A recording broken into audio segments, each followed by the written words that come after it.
Nomine Patris et Filii et Spiritus Sancti.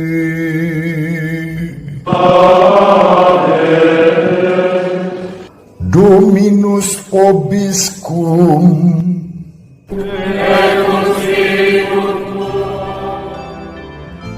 Sahabat peradaban kasih ekologis yang terkasih, selamat berjumpa dalam renungan harian bersama saya melalui channel ini. Semoga panjenengan senantiasa diberkati Tuhan dalam perlindungan, kasih dan kerahimannya, dijauhkan dari segala mara bahaya, pencobaan, dan kejahatan, senantiasa dipenuhi dengan kegembiraan, kendatipun begitu banyak persoalan yang kita hadapi. Hari ini kita akan merenungkan Injil Matius bab 13 ayat 18 sampai 23.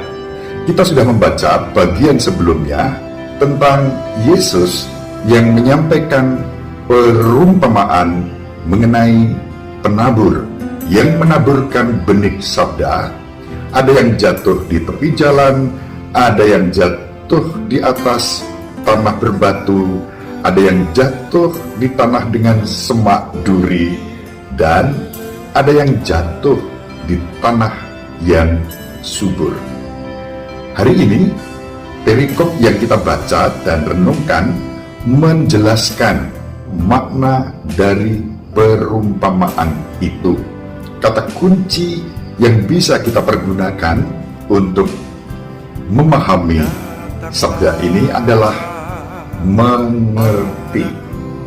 Dalam Injil hari ini, kata mengerti dipakai 2 kali oleh Yesus. Yang pertama, kata mengerti ditempatkan pada bagian awal dengan nada negatif, tidak mengerti, dan yang kedua dengan positif pada bagian terakhir perikop ini dengan kata mendengar dan mengerti. Bagian pertama, mendengar dan tidak mengerti, itulah yang memberi warna dan suasana tentang orang-orang yang menerima sabda Tuhan tetapi tidak mengerti.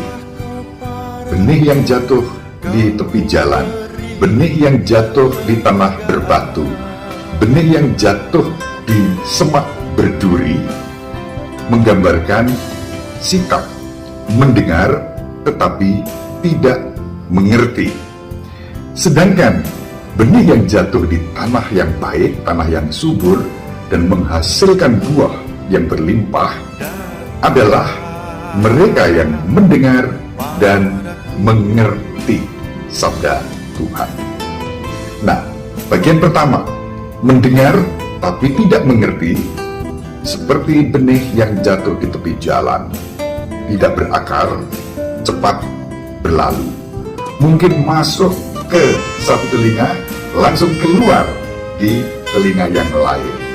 Tidak meresap di dalam hati, dalam jiwa, apalagi mempengaruhi hidupnya. Prinsipnya lewat begitu saja, tidak berakar mendalam. Demikian juga dengan yang jatuh di tanah yang berbatu. Sesaat tumbuh menjadi layu karena terhimpit, karena juga tidak berakar mendalam. Setali 3 uang dengan yang jatuh di semak berduri. Hanya tantangannya lebih berat di sini.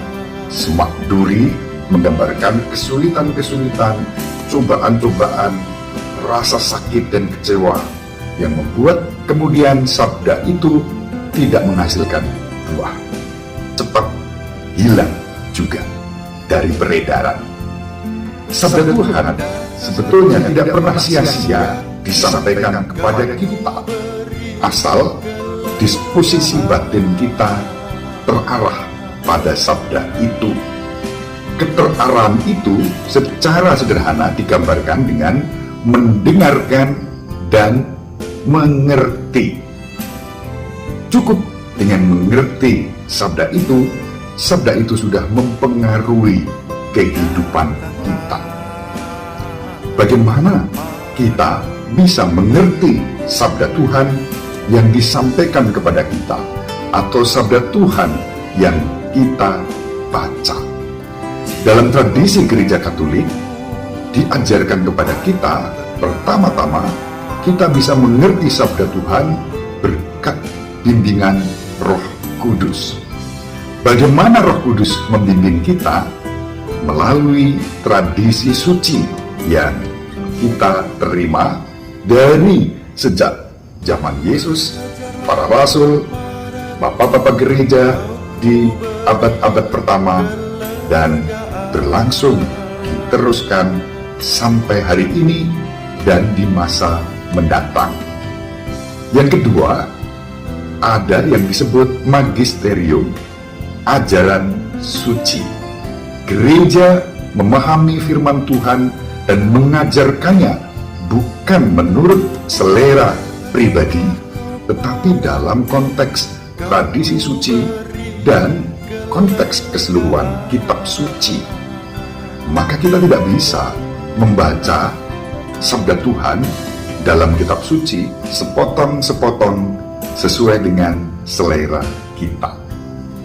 Permenungan harian yang saya sampaikan pun saya renungkan dalam konteks tradisi suci, keseluruhan kitab suci, dan ajaran suci yang menjadi tolok ukur dan pedoman saat kita merenungkan sabda Tuhan, sehingga kita bisa mendengarkan sabda Tuhan dan mengerti dengan baik.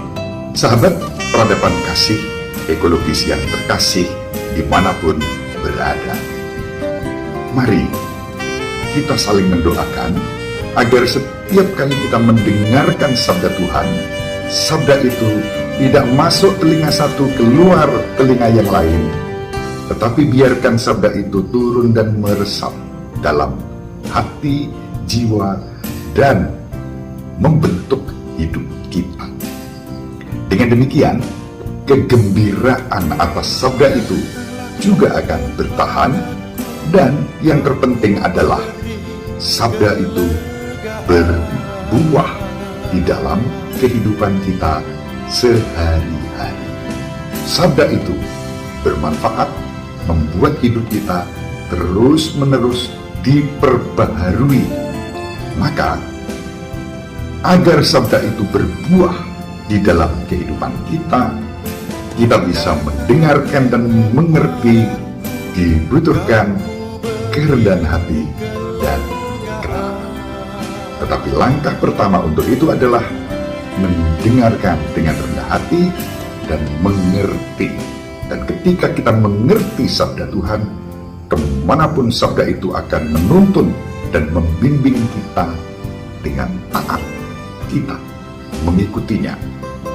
Ibu Maria selalu mendoakan kita, Bapak Yosef merestui kita dengan keheningannya. Semoga panjenengan semua bersama seluruh anggota keluarga dibimbing, dilindungi, dan diberkati oleh Allah yang Maha Kuasa, Bapa dan Putera dan Roh Kudus. Amin. Terima kasih. Salam sehat, tetap semangat, jangan lupa bahagia. Sahabat peradaban kasih yang terkasih, sampai jumpa pada episode berikutnya. Terima kasih atas kebersamaan kita. Salam peradaban kasih ekologis, berkah